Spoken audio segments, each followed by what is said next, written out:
అవు రమేషు అత్తన్న పోతన ఓ రామచిలుక అన్నట్టు వారం రోజులకెళ్ళి నా ఇంటి ముందనే తిరుగుతాను ఎందుకు? ఏమోనే రోజు ఈనంగా అత్తాన పోతానా కానీ నా బండి ఇడికి రాగానే ట్రబుల్ ఇస్తాందే. రమేషు వంక చూడకు చక్క చూసిపో, రేపడుతుంది అవతల గల్లి పండువో.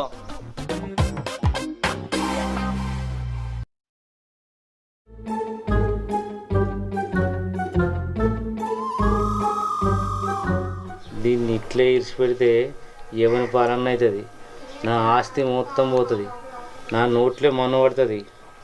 దీన్ని ఇలా ఏమన్నా చేయాలి.